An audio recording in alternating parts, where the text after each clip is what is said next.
নমস্কাৰ ND24 চাই থকাৰ বাবে ধন্যবাদ আপোনালোকে চাই আছে নিউজ কাষ্ট এট 9 আৰু আজিৰ দিনটো নিউজ কাষ্টত এটা এনেকুৱা খবৰ বিশেষ খবৰ যিটো খবৰে এতিয়া গোটেই দেশৰ ৰাজনীতিত তুলপাৰ লগাইছে এটা বিশেষ সফটওয়্যাৰ যিটো সফটওয়্যাৰে ৰাজনৈতিক সংবাদ মাধ্যম দেশৰ ন্যায়পালিকা সকলোৰে ওপৰত চোৰাংচোৱাগিৰি আৰম্ভ কৰিছে খবৰ অনুসৰি ৰাহুল গান্ধীৰ WhatsApp পৰ্যন্ত হ্যাক হৈছে আৰু আটাইতকৈ ডাঙৰ খবৰ এয়াই যে যিকোনো মুহূৰ্ততে এইটো বিশেষ সফটওয়্যাৰৰ জৰিয়তে আপোনাৰ ফোনটো হ্যাক হ'ব পাৰে কি এই পেগাসাস স্ক্যাম যি পেগাসাসক লৈ গোটেই দেশতে এটা তুলপাৰ লাগিছে আৰু আজি কংগ্ৰেছে কেন্দ্ৰৰ ওপৰত বিজেপি চৰকাৰৰ ওপৰত এক ডাঙৰ অভিযোগ উত্থাপন কৰিছে তেওঁলোকৰ অভিযোগ যে গোটেই পেগাসাস কেলেংকাৰী আসলতে বিজেপিৰ সৃষ্টি কেনেকৈ এয়া দেখুৱাম তাৰ সমান্তৰালকৈ সেবাৰ এটা গুৰুত্বপূৰ্ণ খবৰ ব্ৰেকিং নিউজ আছে আৰু তাৰ মাজতে UPPL ৰং সলনি কৰা দেখিবলৈ পোৱা গৈছে এই সকলোবোৰ সামৰি আজিৰ নিউজ কাষ্ট এট 9 আৰম্ভ কৰিছো সেবাৰ ব্ৰেকিং নিউজৰ সৈতে এটা গুৰুত্বপূৰ্ণ খবৰ মূল্যায়নৰ তথ্য দাখিলৰ সময়সীমা বৃদ্ধি কৰা হৈছে আজি অন্তিম দিন আছিল তথ্য দাখিলৰ সেবাই 19 আৰু 20 জুলাইত গ্ৰহণ নকৰে মূল্যায়নৰ তথ্য 21 জুলাইত ইদুজ জোহাৰ বাবে বন্ধ সেবাৰ কাৰ্যালয় 22 জুলাইৰ পৰা তথ্য দাখিলৰ নিৰ্দেশ সেবাৰ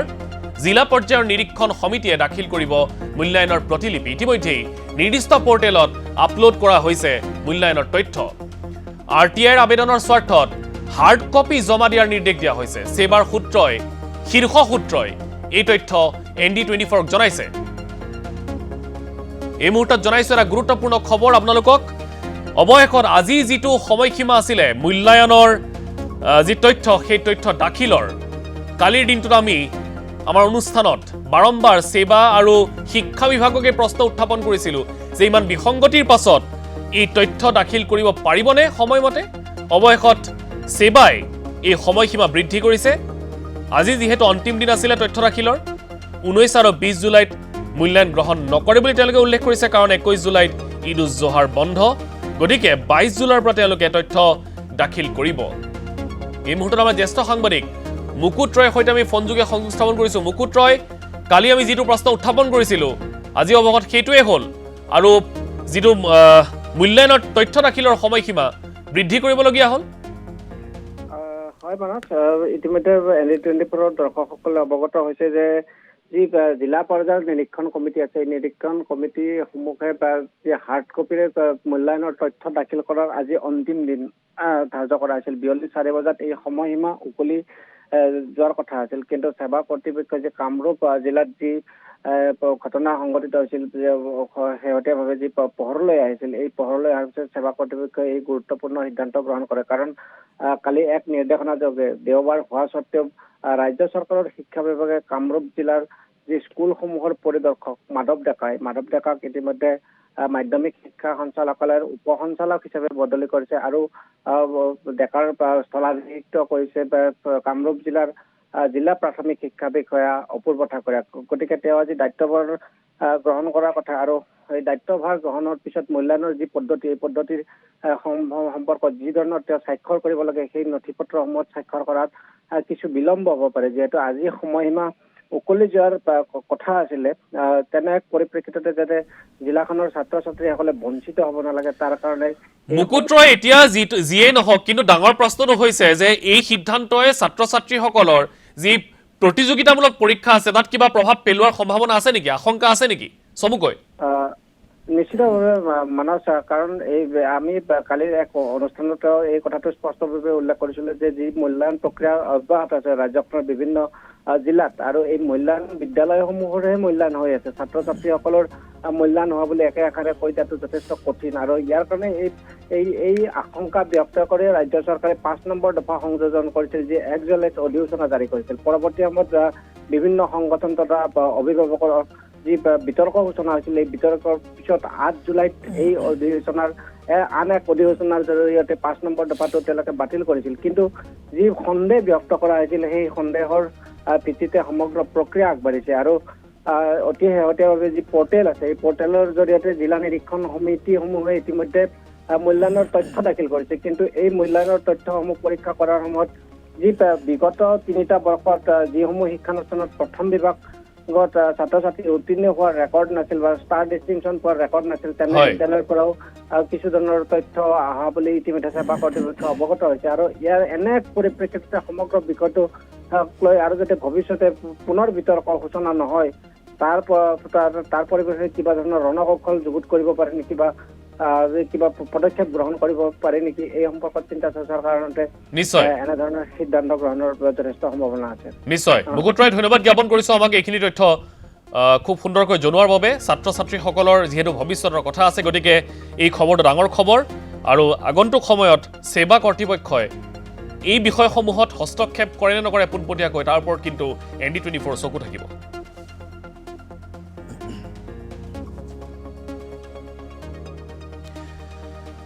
আন এটা গুৰুত্বপূৰ্ণ খবৰ, অজন্তা নিয়োগৰ বাজেটক লৈ অসন্তুষ্টি প্ৰকাশ কৰিছে UPPL-এ। BTR-ক গুৰুত্ব নিদিয়াৰ অভিযোগ উত্থাপন কৰিছে বিজেপিৰ মিত্ৰ দল UPPL-এ। বিধানসভাৰ মজিয়াতেই বাজেটক লৈ অসন্তুষ্টি UPPL বিধায়কৰ। সমৰ্থন জনায়ো বাজেটক লৈ আশাহত বুলি ব্যক্ত কৰিছে UPPL বিধায়কে। বিধায়ক লৰেন্স ইছলাৰীয়ে মুকলিকৈ এই অসন্তুষ্টি ব্যক্ত কৰিছে। আশা কৰা ধৰণে বাজেটত প্ৰতিফলন নহল BTR-ৰ প্ৰসংগ। বড়োলেণ্ড কল্যাণ বিভাগৰ নামত ধনৰ পৰিমাণ উল্লেখ নথকাক লৈ তেওঁ ক্ষোভ প্ৰকাশ কৰিছে। ৰায়মনা ৰাষ্ট্ৰীয় উদ্যানৰ নামত আবণ্টিত ধনৰ পৰিমাণো উল্লেখ নাই এই বাজেটত। বন অধিকাৰ আইনৰ অধীনত থকা ভূমি বন্দবস্তি ব্যৱস্থা কৰাৰো আহ্বান জনাইছে বিধায়ক লৰেন্স ইছলাৰীয়ে। প্ৰথমগৰাকী মহিলা বিত্তমন্ত্ৰীয়ে বাজেট দাখিল কৰিছে। আমিও বহুত আশা কৰিছিলোঁ BTR চুক্তি হৈ গ'ল, BTR চুক্তিৰ কিছুমান দফাবিলাক বাজেটত আহিব। কিন্তু আমি জানো যিহেতু সমগ্ৰ বিশ্বতে কোভিড পেণ্ডামিকে এতিয়া দুৰ্বল কৰিছে আৰ্থিকভাৱে, গতিকে এনেকুৱা এটা পৰিস্থিতিত আমাৰ যি বাজেট হয়তো আমি আশা কৰা ধৰণে হয়তো হোৱা নাই। তথাপিওতো সময় উপযোগী বাজেট বুলি ক'ব লাগিব আৰু এই বাজেটটো আমি সমৰ্থন জনাইছোঁ। তো বড়োলেণ্ড কল্যাণ বিভাগৰ কাৰণে কিমান মঞ্জুৰি দিয়া হ'ল বাজেটত আমি দেখা নাপালোঁ। আমি শুনিবলৈ পাইছোঁ যে বড়োলেণ্ডত এতিয়া WPTBC ডিপাৰ্টমেণ্ট নাথাকিব। কি ডিপাৰ্টমেণ্ট লৈ পেলাই বড়োলেণ্ড কল্যাণ বিভাগ গঠন কৰা হ'ল, এই কথাটো নিশ্চয় কাইলৈ মন্ত্ৰীৰ উত্তৰত আহিব বুলি মই আশা কৰিছোঁ। কোকৰাঝাৰত ৰায়মনা ৰাষ্ট্ৰীয় উদ্যান গঠন কৰা হ'ল, ইয়াৰ বাজেট আমি দেখিবলৈ পোৱা নাই। যিহেতু নতুনকৈ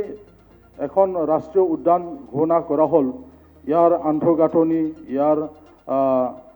নিৰাপত্তাকে আদি কৰি ইয়াত বহুতখিনি কৰিব লগা আছে। গতিকে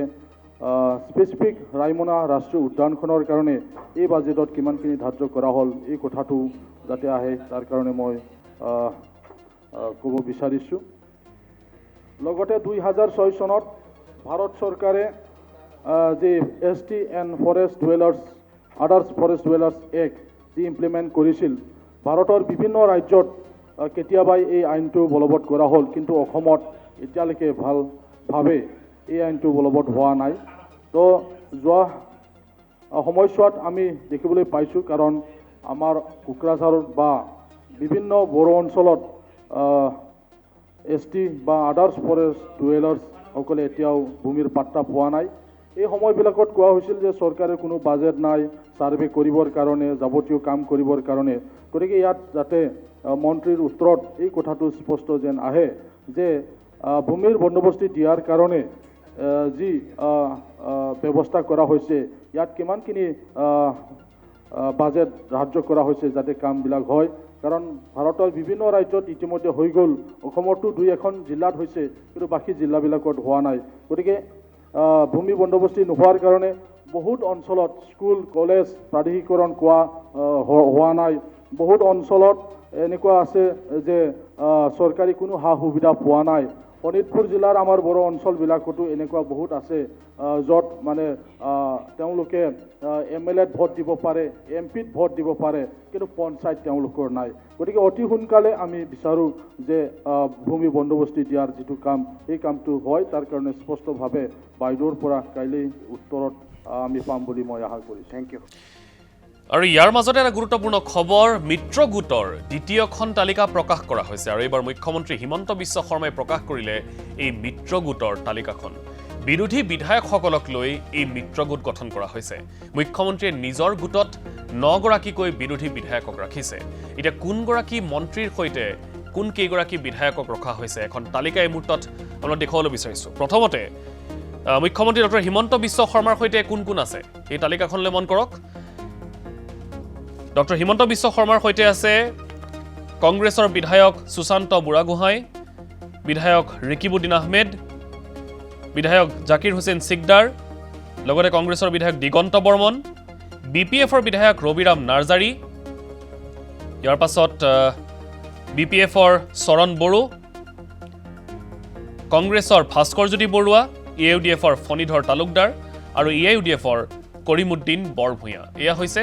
মুখ্যমন্ত্ৰীগৰাকীৰ সৈতে থকা বিধায়কসকলৰ নাম। ইয়াৰ পাছত মন্ত্ৰী ৰঞ্জিত দাসৰ সৈতে কোন কোন আছে এই তালিকাত? মন্ত্ৰী ৰঞ্জিত দাসৰ সৈতে আছে আব্দুৰ ৰহিম আহমেদ, কংগ্ৰেছৰ বিধায়ক শ্বেৰমান আলী আহমেদ, AIUDFৰ বিধায়ক মহম্মদ আমিনুল ইছলাম, কংগ্ৰেছৰ বিধায়ক দেৱব্ৰত শইকীয়া, কংগ্ৰেছৰ বিধায়িকা শিৱামণি বৰা, AIUDFৰ বিধায়ক সিৰাজউদ্দিন আজমল, AIUDFৰ বিধায়ক হাফিজ বছিৰ আহমেদ। ইয়াৰ পাছত অতুল বৰা, মন্ত্ৰী অতুল বৰাৰ সৈতে কোন কোন আছে? মন্ত্ৰী অতুল বৰাৰ লগত বিৰোধী বিধায়কসকলৰ এখন 7জনীয়া তালিকা আছে। অতুল বৰাৰ সৈতে আছে কংগ্ৰেছৰ বিধায়ক ভৰত চন্দ্ৰ নৰহ, কংগ্ৰেছৰ বিধায়ক বসন্ত দাস, কংগ্ৰেছৰ বিধায়ক শশীকান্ত দাস, AIUDFৰ বিধায়ক আব্দুল আজিজ, কংগ্ৰেছৰ বিধায়ক ছিদ্দিক আহমেদ, কংগ্ৰেছৰ বিধায়ক আব্দুল বাতিন খণ্ডকাৰ আৰু নিৰ্দলীয় বিধায়ক অখিল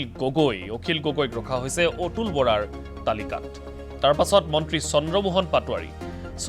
পাটোৱাৰীৰ সৈতে 9 গৰাকীকৈ বিধায়কক ৰখা হৈছে। আছে কংগ্ৰেছৰ বিধায়ক মিজবহুল ইছলাম লস্কৰ, কংগ্ৰেছৰ বিধায়ক খলিলুদ্দিন মজুমদাৰ, কংগ্ৰেছৰ বিধায়ক ৱাজেদ আলী চৌধুৰী, কংগ্ৰেছৰ বিধায়ক যাদৱ স্বৰ্গীয়াৰী, কংগ্ৰেছৰ বিধায়ক ৰকিবুল হুছেইন। তাৰ পাছত আৰু কোন কোন আছে? আৰু আছে কংগ্ৰেছৰ বিধায়িকা নন্দিতা দাস, AIUDFৰ বিধায়ক নিজানুৰ ৰহমান, AIUDFৰ বিধায়ক শামছুল হুদা, AIUDFৰ বিধায়ক আশ্ৰাফুল হুছেইন। এয়া হৈছে মন্ত্ৰী চন্দ্ৰমোহন পাটোৱাৰীৰ যি তালিকা, সেই তালিকাত থকা বিধায়কসকলৰ নাম। ইয়াৰ পিছত মন্ত্ৰী কেশৱ মহন্তৰ তালিকাত আছে কংগ্ৰেছৰ বিধায়ক আব্দুল কালাম ৰছিদ আলম, AIUDFৰ বিধায়ক জাকিৰ হুছেইন লস্কৰ, AIUDFৰ বিধায়ক সুজামুদ্দিন লস্কৰ, AIUDFৰ বিধায়ক নিজামুদ্দিন চৌধুৰী, কংগ্ৰেছৰ বিধায়ক নুৰুল হুদা, কংগ্ৰেছৰ আন এগৰাকী বিধায়ক আব্দুছ সুবাহন আলী চৰকাৰ, AIUDFৰ বিধায়ক নজৰুল হক। আৰু তাৰ পাছত শেষত মন্ত্ৰী পীয়ুষ হাজৰিকাৰ সৈতেও 9 গৰাকীকৈ বিধায়ক আছে। তেওঁৰ সৈতে আছে কংগ্ৰেছৰ বিধায়ক কমলাক্ষদেৱ পুৰকায়স্থ, কংগ্ৰেছৰ বিধায়ক প্ৰদীপ চৰকাৰ, BPFৰ বিধায়ক দুৰ্গা দাস বড়ো, ইয়াৰ লগতে কংগ্ৰেছৰ বিধায়ক আব্দুৰ ৰছিদ মণ্ডল, কংগ্ৰেছৰ বিধায়ক আফতাবুদ্দিন মোল্লা, AIUDFৰ বিধায়ক মজিবুৰ ৰহমান, AIUDFৰ বিধায়ক আমিনুল ইছলাম, কংগ্ৰেছৰ বিধায়ক আসিফ মহম্মদ নাজাৰ আৰু CPIMৰ বিধায়ক মনোৰঞ্জন তালুকদাৰ। এই কেইগৰাকী বিধায়ক আছে মন্ত্ৰী পীয়ুষ হাজৰিকাৰ তালিকাখনত। আকৌ কৈছোঁ, মিত্ৰ গোটৰ দ্বিতীয়খন তালিকা ইতিমধ্যেই প্ৰকাশ কৰা হৈছে আৰু মুখ্যমন্ত্ৰী হিমন্ত বিশ্ব শৰ্মাই এই তালিকাখন প্ৰকাশ কৰে, য'ত বিৰোধী বিধায়কসকলক লৈ এই তালিকাখন গঠন কৰা হৈছে আৰু মুখ্যমন্ত্ৰীয়ে নিজৰ লগত ৰাখিছে 9 গৰাকীকৈ বিৰোধী বিধায়কক।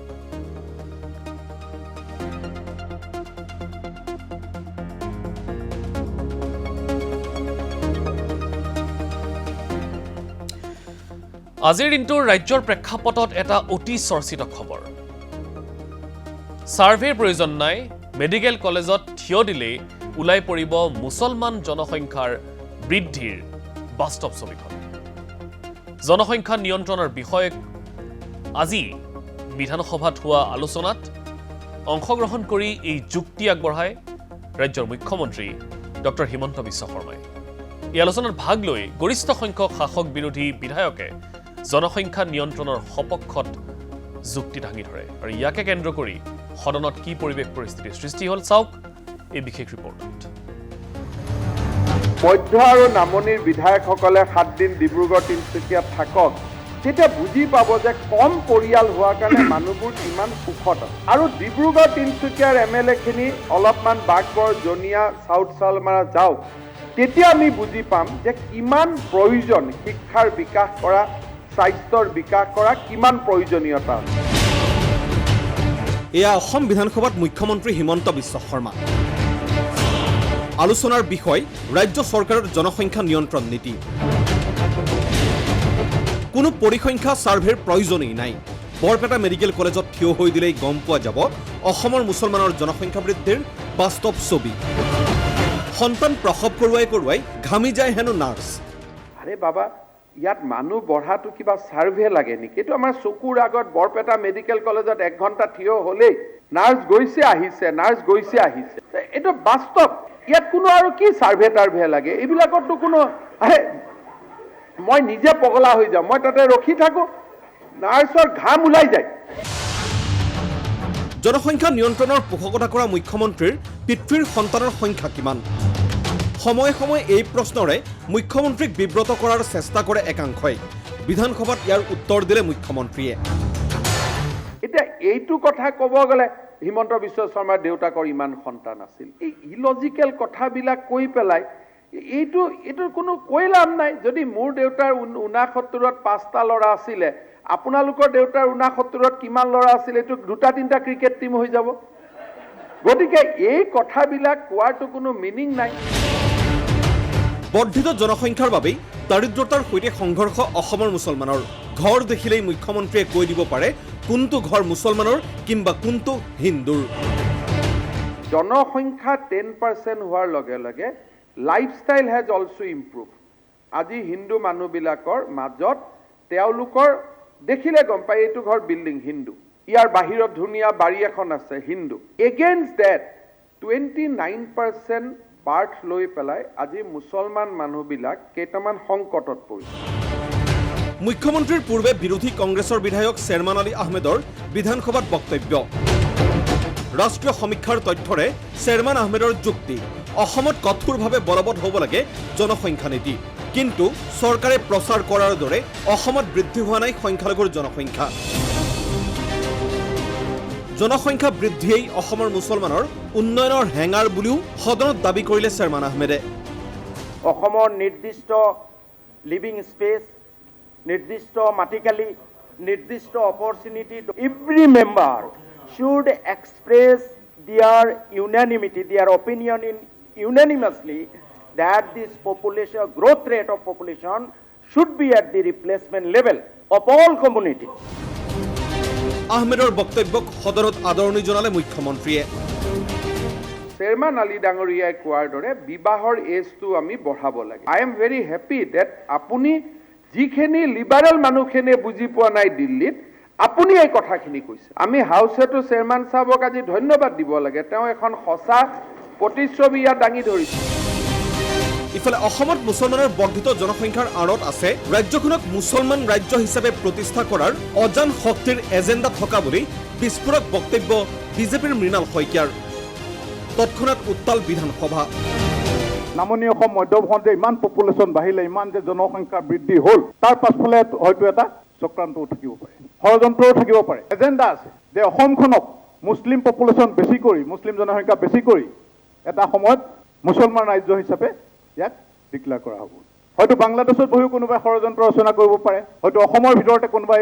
ষড়যন্ত্ৰ কৰিব পাৰে চৰকাৰে ব্যৱস্থা ল'ব লাগে প্লিজ সিট ডাউন এই এজেণ্ডাটো কাৰ্যক্ৰমণিৰ পৰা ড্ৰপ কৰিব লাগে একেদৰেই ইংৰাজ আমুলৰ ড্ৰ'মৰ ফুডৰ বাবে বংগমূলীয় লোকক অসমলৈ অনাৰ প্ৰসংগ উত্থাপন কৰোঁতেই AIDFৰ বিধায়ক আমিনুল ইছলামক উভতি ধৰিলে বিজেপিৰ অমিয় ভূঞাই তেওঁলোকে গ্ৰ' ফুড আঁচনিৰ জৰিয়তে মানুহবিলাকক চোৰ চাপৰি হাবি বননি কাটি আনি তেওঁলোকক কেৰি কৰিবলৈ দিছিল আমি অসমৰ ইতিবৃত্ত তেওঁৰ পৰা শিকিবলগীয়া নাই জানিবলগীয়া নাই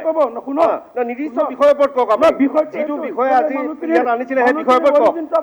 কওক আপোনাৰ পৰা অসমৰ জ্ঞান আৰু ইতিবাচক বাধা দিব নোৱাৰে আৰু তাৰ পাছতেই বিধানসভাত অমিয় ভূঞাৰ হুংকাৰ আমাৰ ইয়াত অসমৰ ভাষা সংস্কৃতি সাহিত্য কৃষ্টি ৰীতি নীতি ইয়াত আমি কঠোৰভাৱে প্ৰচলন কৰিম কাৰোবাৰ ওপৰত আমি প্ৰভাৱো পেলাম কোনোবাই গ্ৰহণ কৰে নকৰে তেওঁলোকৰ কথা গ্ৰহণ কৰে নকৰে আৰু কাৰ পৰা অসম কোন হয় অসম কেতিয়া হয় এই বিষয়ত আমি শিক্ষা দীক্ষা ল'বৰ কাৰণে এই বিধানসভা সভালৈ আমি নিৰ্বাচিত হৈ অহা নাই বিতৰ্কত অংশ লৈ কংগ্ৰেছৰ জাকিৰ হুছেইন সিকদাৰ এআইডিএফৰ ৰফিকুল ইছলামৰো জনসংখ্যা নীতিৰ সমৰ্থন কিন্তু বিভিন্ন প্ৰসংগত সংখ্যালঘুক লঘু কৰিবলৈ চেষ্টা কৰা একাংশৰ ভূমিকাক সমালোচনা শাসক বিৰোধী উভয় পক্ষৰ বহুকেইগৰাকী বিধায়কে অংশ লোৱা এই বিতৰ্কত প্ৰায় সকলোৱেই সমৰ্থন কৰা দেখা গ'ল জনসংখ্যা নীতিক মুখ্যমন্ত্ৰীৰো ৰাজনৈতিক একাষৰীয়া কৰাৰ আহ্বান সকলো পক্ষলৈ পপুলেশ্যন কণ্ট্ৰলৰ বাবে মই যিখিনি কথা কৈছোঁ সেইখিনি আপোনালোকে পলিটিক্সৰ পৰা ডিলিং কৰি দিয়ক কাৰণ আই হেভ চিন দ্য পভাৰ্টি মই মানুহৰ দৰিদ্ৰতা দেখিছোঁ ব্যুৰো ৰিপৰ্ট ND24 বিধানসভাৰ পাছত এইবাৰ সংসদৰ খবৰ দেশৰ স্বয়ং গৃহ বিভাগৰ ৰাজ্যিক মন্ত্ৰীজনেই যদি বাংলাদেশী হয় তেন্তে এনে টপত ইস্যু পালে বিৰোধী বহি কেনেকৈ থাকে মোদী মন্ত্ৰীসভাত নতুনকৈ নিযুক্তি পোৱা গৃহ ৰাজ্য মন্ত্ৰী নিশীথ প্ৰমাণিকৰ পৰিচয়ক লৈ সংসদৰ বৰ্ষাকালীন অধিৱেশনৰ প্ৰথম দিনটোতেই সদন উত্তাল হৈ উঠিল আজি কি পৰিৱেশ পৰিস্থিতি এই সকলোবোৰ সামৰি আমাৰ এটা থুলমূল প্ৰতিবেদন তাৰ পাছত এটা ডাঙৰ বিষয়ক লৈ আমাৰ স্পেচিয়েল কভাৰেজ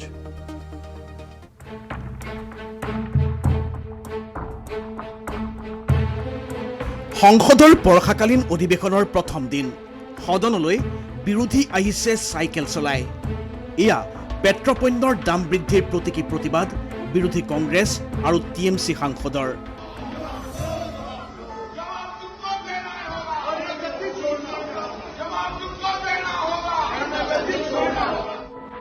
আৰু বিৰোধীৰ প্ৰতিবাদৰ এই ধাৰাবাহিকতা অব্যাহত ৰল দিনটোৰ বাবে এয়া পুৱাৰে পৰা সংসদ ভৱনৰ সন্মুখত প্ৰতিবাদ শিৰোমণি আকালি দলৰ সাংসদসকলৰ দেশত অব্যাহত কৃষক আন্দোলনৰ সমৰ্থনত আৰু তিনি বিতৰ্কিত কৃষি আইন প্ৰত্যাহাৰৰ দাবীত এই বিক্ষোভ गवर्नमेंट की क्या मजबूरी है कि वो किसानों की नहीं सुन रहे हैं ना किसान समझ सक रहे हैं ना कोई पार्टी समझ सक रही है একেদৰে পঞ্জাবৰ কংগ্ৰেছ সাংসদসকলো সৰব দাম বৃদ্ধিৰ বিৰোধিতা আৰু কৃষক আন্দোলনৰ সমৰ্থনত हम किसानों के मुद्दे पे आज पार्लियामेंट चलने नहीं देंगे বিৰোধীৰ এই প্ৰতিবাদ বিক্ষোভৰ মাজতে আৰম্ভ হয় সদনৰ প্ৰথমটো দিনৰ কাৰ্যসূচী সদনত প্ৰৱেশ কৰাৰ পূৰ্বে সংবাদ মাধ্যমক সম্বোধন কৰি সদনৰ ভিতৰতো কোভিড প্ৰটোকল অটুট ৰখাৰ লগতে সাংসদসকলৰ ভেকচিনেশ্যনত বিশেষ গুৰুত্ব প্ৰধানমন্ত্ৰী নৰেন্দ্ৰ মোদীৰ कोरोना के खिलाफ लड़ने के लिए बाहुबली बनने का एक ही उपाय है कि आपके बाहु पर वैक्सीन लगवा दीजिए লগতে সাংসদসকলৰ প্ৰতি প্ৰধানমন্ত্ৰীৰ আহ্বান मैं सभी माननीय सांसदों से सभी राजनीतिक दलों से आग्रह करूंगा कि वो तीखे से तीखे सवाल पूछें धारदार सवाल पूछें लेकिन शांत वातावरण में सरकार को जवाब का मौका भी दें ইয়াৰ পিছতেই সদনৰ প্ৰথম দিনৰ কাৰ্যসূচী নতুন মন্ত্ৰীসকলৰ চাহ চিনাকিৰে আৰম্ভ কৰাৰ বাবে ৰাজ্যসভাৰ অধ্যক্ষৰ প্ৰধানমন্ত্ৰীলৈ আহ্বান কিন্তু ইয়াৰ লগে লগে কোচবিহাৰৰ পৰা নিৰ্বাচিত বিজেপি সাংসদ তথা নতুন গৃহ ৰাজ্যমন্ত্ৰী নিশীথ প্ৰামাণিকৰ পৰিচয় সন্দৰ্ভত প্ৰশ্ন তুলি সদন উত্তাল কৰে বিৰোধীয়ে এই হুলস্থুলীয়া পৰিৱেশৰ মাজতো প্ৰধানমন্ত্ৰীয়ে অব্যাহত ৰাখে তেওঁৰ ভাষণ परिवार के बच्चे आज जब मंत्री बनकर के इस सम्मानीय सदन में उनका परिचय हो रहा है तो कुछ लोगों को बड़ी पीड़ा हो रही है কিন্তু ইয়াৰ পিছতো নিশীথ প্ৰামাণিকৰ বাংলাদেশী মূলৰ পৰিচয়ৰ প্ৰসংগৰে সদনত সৰব হৈ ৰয় তৃণমূল কংগ্ৰেছৰ সাংসদসকল Go through the Wikipedia, then you will find a Minister of State for Home Affairs is reportedly a Bangladeshi. आप हाउस के सामने जो बिजनेस है उस पर पॉइंट ऑफ ऑर्डर हो सकता है it is not entertain no এই হুলস্থুলীয়া পৰিস্থিতিৰ মাজতে বিয়লি 3:30 পৰ্যন্ত সদন স্থগিত ৰখাৰ নিৰ্দেশ দিয়ে অধ্যক্ষই পিছত সদনৰ এই পৰিস্থিতিৰ বাবে বিৰোধীক সমালোচনা কেন্দ্ৰীয় প্ৰতিৰক্ষা মন্ত্ৰী ৰাজনাথ সিঙৰ हेल्दी ट्रेडिशन जो है संसद की सबसे बड़ी स्ट्रेंथ होती है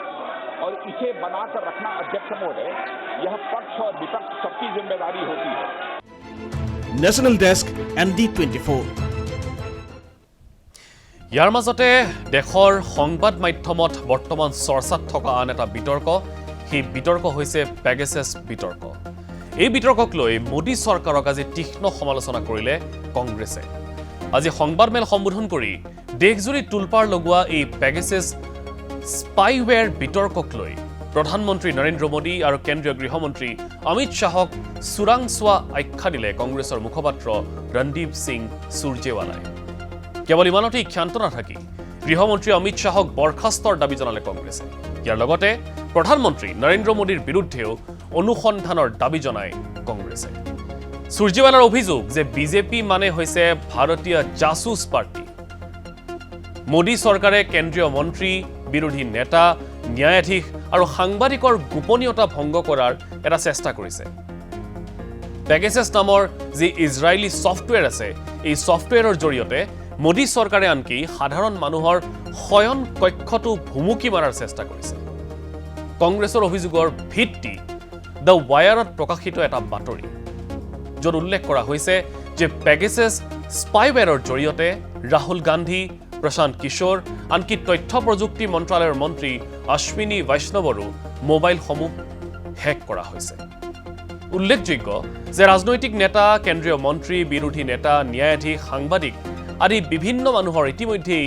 মোবাইল ফোনসমূহ হেক হৈছে এই পেগাছাছ স্পাইৱেৰৰ জৰিয়তে। এই সন্দৰ্ভত বিজেপিলৈ আঙুলি টুৱাই আজি সুৰজেৱালাই কি ক'লে শুনক, তাৰ পাছত আমি অধিক জানিম পেগাছাছ স্পাইৱেৰৰ সম্বন্ধত। मोदी सरकार ने देशद्रोह किया है। मोदी सरकार ने राष्ट्रीय सुरक्षा से खिलवाड़ किया है। श्री राहुल गांधी समेत देश के विपक्षी नेताओं, देश के सम्मानित अलग अलग मीडिया संगठनों के पत्रकारों और संवैधानिक पदों पर बैठे लोगों की जासूसी करवाई है। भारतीय जनता पार्टी का नाम बदलकर अब भारतीय जासूस पार्टी रख देना चाहिए। देश के लोग अब कह रहे हैं, अब की बार देशद्रोही जासूस सरकार, मोदी सरकार इजरायली स्पाईवेयर पेगासस के माध्यम से देश के सम्मानित न्यायाधीशों की, जजेस की, संवैधानिक पदों पर बैठे व्यक्तियों की, खुद के मंत्रिमंडल के शायद मंत्रियों की, विपक्ष के सम्मानित नेताओं की, पत्रकारों, वकीलों, ह्यूमन राइट्स एक्टिविस्ट्स की, उन सब की जासूसी करवा रही है। ऐसा लगता है कि मोदी सरकार ने स्वयं देश के संविधान पर हमला बोल रखा हो, कानून के शासन पर हमला बोल रखा हो, मौलिक अधिकारों पर हमला बोल रखा हो और संविधान की शपथ जो ली थी सरकार ने, उस शपथ को भी दबाकर उस पर भी हमला बोल रखा हो। आप में से किसी के टेलीफोन के अंदर भी नाजायज तौर से यह इजरायली सॉफ्टवेयर पेगासस मोदी सरकार डाल सकती है। आपकी बेटी, आपकी पत्नी के टेलीफोन के अंदर यह डाल सकती है। आप अगर बाथरूम में फोन लेकर जा रहे हैं, अपने कमरे के अंदर शयन कक्ष में आपके फोन है, तो आप क्या वार्तालाप कर रहे हैं, आपकी बेटी, आपकी पत्नी, आपका परिवार क्या वार्तालाप कर रहा है, वो सब अब मोदी सरकार सुन सकती है, जिसके फोन के अंदर भी पेगासस का सॉफ्टवेयर डाल दिया जाए। এটা স্বাভাৱিকতে সকলোৰে মনত প্ৰশ্ন, কি হয় এই পেগাছাছ স্পাইৱেৰ কেলেংকাৰী? ৱাশ্বিংটন পোষ্ট আৰু লণ্ডন গাৰ্ডিয়ানে এক প্ৰতিবেদনত দাবী কৰিছে যে ভাৰতৰ বহু প্ৰতিষ্ঠিত নাগৰিকৰ ফোন টেপ কৰা হৈছে আৰু লগতে হোৱাটছএপৰ মেছেজসমূহ হেক কৰা হৈছে, য'ত বিৰোধী নেতাৰ লগতে সাংবিধানিক প্ৰাধিকাৰীসকল, কেন্দ্ৰীয় চৰকাৰৰ মন্ত্ৰী আৰু উচ্চতম ন্যায়ালয়ৰ ন্যায়াধীশৰো নাম উল্লেখ আছে। নাম সাঙুৰ খাইছে একাধিক সাংবাদিকৰো। এই গোটেই কেলেংকাৰীটো যি ছফ্টৱেৰৰ জৰিয়তে কৰা হৈছে, সেই ছফ্টৱেৰটোৰ নাম হৈছে পেগাছাছ। পেগাছাছ দৰাচলতে এটা ইজৰাইলী ছফ্টৱেৰ, ফাৰ্মৰ স্পাইৱেৰ, যাৰ ব্যৱহাৰ গোটেই বিশ্বজুৰি চোৰাংচোৱাগিৰিৰ বাবে ব্যৱহাৰ কৰা হয়। অৱশ্যে এয়াই প্ৰথম নহয়, ইয়াৰ পূৰ্বেও আন দেশৰ চৰকাৰৰ বিৰুদ্ধে এই ছফ্টৱেৰ ব্যৱহাৰৰ অভিযোগ উত্থাপিত হৈছিল। 2019 চনতো ভাৰতত একাংশ ৰাজনৈতিক নেতা আৰু সাংবাদিকৰ হোৱাটছএপ হেক কৰা হৈছিল এই ছফটৱেৰৰ জৰিয়তে পেগাছাছক ইজৰাইলৰ NSO চাইবাৰ টেকনলজি কোম্পানীয়ে প্ৰস্তুত কৰে ই এক প্ৰকাৰৰ স্পাইৱেৰ যাৰ অৰ্থ চোৰাংচোৱা কৰিব পৰা এটা ছফটৱেৰ পেগাছাছক বিশ্বৰ আটাইতকৈ শক্তিশালী আৰু ভয়ংকৰ চোৰাংচোৱা ছফটৱেৰ হিচাপে গণ্য কৰা হয় যি এণ্ড্ৰইড আৰু iOS দুয়োটা অপাৰেটিং সিস্টেমতে কাম কৰিব পাৰে পেগাছাছ ছফটৱেৰ ইউজাৰৰ অনুমতি অবিহনে মোবাইলত ইনষ্টল কৰিব পৰা যায় অৰ্থাৎ আপোনাৰ মোবাইলত এই পেগাছাছ ছফটৱেৰটো ইনষ্টল কৰিবলৈ আপোনাৰ অনুমতিৰ প্ৰয়োজন নাই আৰু এবাৰ ইনষ্টল হোৱাৰ পিছত ইয়াক আপুনি সহজে আনইনষ্টলো কৰিব নোৱাৰে এই ছফটৱেৰে আপোনাৰ মোবাইলৰ প্ৰতিটো তথ্য তন্নকৈ পৰীক্ষা কৰিব পাৰে ই আপোনাৰ ফোনৰ password contact list message microphone camera সকলো ওপৰতে চকু ৰাখে আনকি পেগাছাছ ব্যৱহাৰকাৰীৰ যি লোকেশ্যন সেই লোকেশ্যনো ট্ৰেক কৰিব পাৰে হোৱাটছএপৰ ক্ষেত্ৰত হোৱাটছএপ কলৰ জৰিয়তে পেগাছাছে হেক কৰে তথ্য আন এক তথ্যই প্ৰকাশ কৰিছে যে হোৱাটছএপত কেৱল এটা মিছ কল আহে আৰু সেই মিছ কলটো আপুনি ৰিচিভ কৰাৰ লগে লগে আপোনাৰ ফোনত স্বয়ংক্ৰিয়ভাৱে এই এপটো ইনষ্টল হয় অৱশ্যে তাৰ মাজতে NSOয়ে দাবী কৰিছে যে তেওঁলোকৰ ছফটৱেৰৰ ব্যৱহাৰ কেৱল চৰকাৰী কামৰ বাবেহে কৰা হয় ইতিমধ্যে ভাৰতৰ বহু সংখ্যক লোক এই পেগাছাছৰ কবলত পৰিছে য'ত অধিকাংশই হৈছে হাই প্ৰফাইল এই তালিকাত নাম অন্তৰ্ভুক্ত হৈ আছে ৰাহুল গান্ধীৰো ইয়াক কেন্দ্ৰ কৰি এতিয়া কংগ্ৰেছ বিজেপিৰ বিৰুদ্ধে আক্ৰমণাত্মক হৈছে আৰু কংগ্ৰেছৰ অভিযোগ যে একাংশ ৰাজনৈতিক নেতা ৰাহুল গান্ধীৰ পৰা আৰম্ভ কৰি বিৰোধী নেতা ন্যায়াধীশ লগতে একাংশ কেন্দ্ৰীয় মন্ত্ৰী সাংবাদিক সকলোৰে মোবাইল ট্ৰেক কৰি মোদী চৰকাৰে গোপনীয়তা ভংগ কৰিবলৈ বিচাৰিছে আৰু কাৰ মাজত কেনে ধৰণৰ আলোচনা হৈ থাকে তাক জানিবলৈ বিচাৰিছে আৰু তাৰ বাবে মোদী চৰকাৰে এই পেগাছাছ ছফটৱেৰ ভাৰতলৈ আনিছে আগন্তুক দিনত স্পষ্ট হ'ব যে বিৰোধীয়ে এই উত্থাপন কৰা অভিযোগ আচলতে কিমান দূৰ সঁচা ইয়াৰ মাজতে আন এটা গুৰুত্বপূৰ্ণ খবৰ লোকসভাত গৃহীত হোৱাৰ পিছত আজি ৰাজ্যসভাত দাখিল হ'ল জাহাজ বিভাগৰ অত্যন্ত গুৰুত্বপূৰ্ণ এখন বিধেয়ক বিভাগৰ কেন্দ্ৰীয় মন্ত্ৰী সৰ্বানন্দ সোণোৱালে আজি ৰাজ্যসভাত দাখিল কৰিলে the Marin AIDS two navigation বিল 2021 সদনৰ হুলস্থুলীয়া পৰিৱেশৰ মাজতে অসমৰ প্ৰাক্তন মুখ্যমন্ত্ৰী তথা বৰ্তমানৰ কেন্দ্ৰীয় মন্ত্ৰী সোণোৱালে এই বিধেয়কখন দাখিল কৰে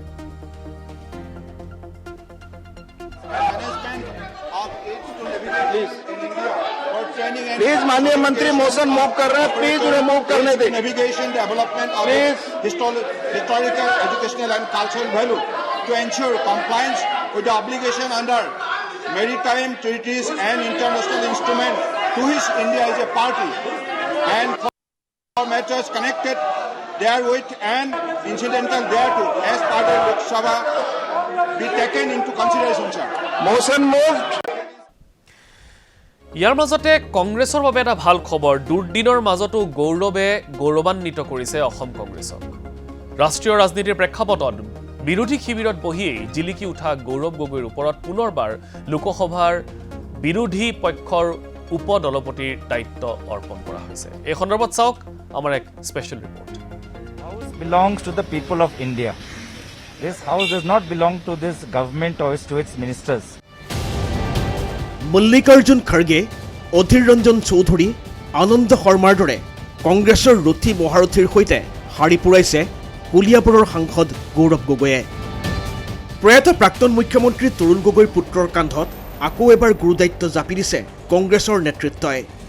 মনীষ তিৱাৰী শশী থাৰুৰ আদিৰ দৰে নেতাৰ ওপৰত গৌৰৱ গগৈৰ স্থান দ্বিতীয়বাৰৰ বাবে লোকসভাত কংগ্ৰেছ সংসদীয় দলৰ উপদলপতিৰ দায়িত্বত Gaurav Gogoi People of India want this government to be accountability on the number of people who have died from COVID, from the back-breaking rise in prices of petrol and diesel, and from the insensitivity and arrogance shown to the farmers of UP, Haryana and Punjab who are protesting. সদ্য সমাপ্ত অসম বিধানসভাৰ সাধাৰণ নিৰ্বাচনত কংগ্ৰেছে মুখ থেকেচা খোৱাৰ পিছত আৰু কংগ্ৰেছৰ টিকেটত জয়ী হৈ অহাৰ পিছতো ইজনৰ পিছত সিজন কংগ্ৰেছী বিধায়ক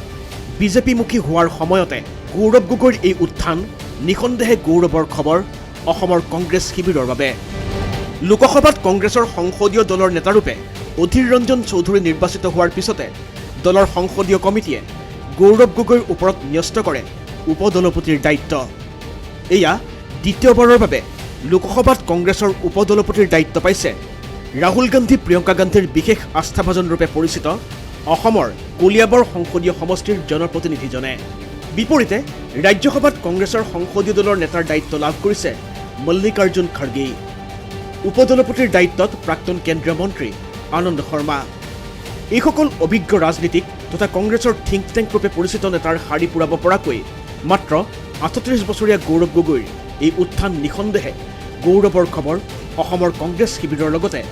অসমৰ ৰাজনৈতিক ক্ষেত্ৰখনৰ বাবেও। ये सदन किसी मंत्री या किसी मंत्रिमंडल का नहीं, किसी व्यक्ति विशेष का नहीं।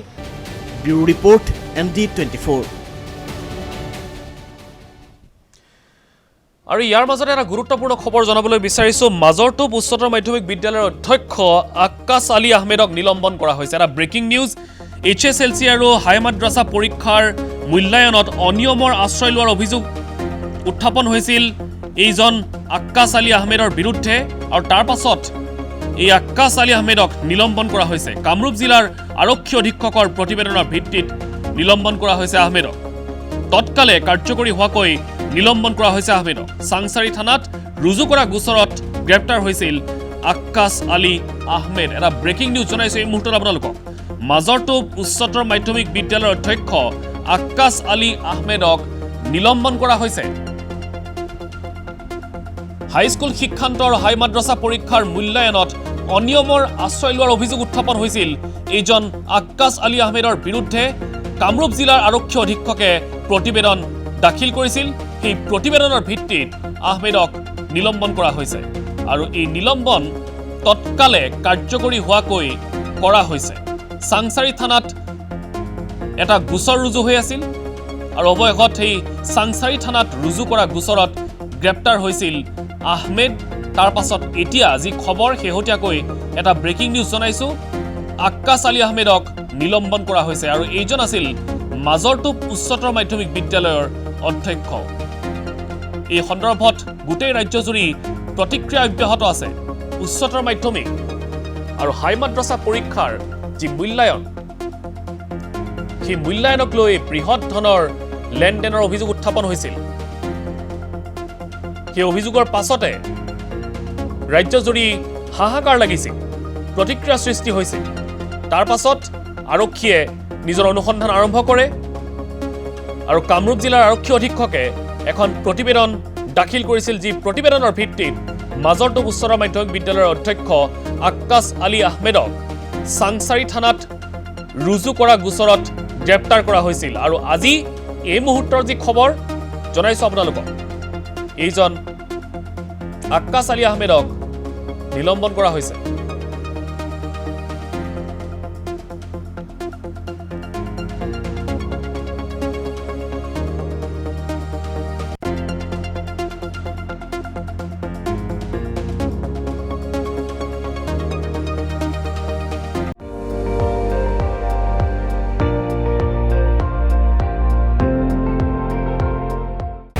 আপুনি চাই আছে ND24,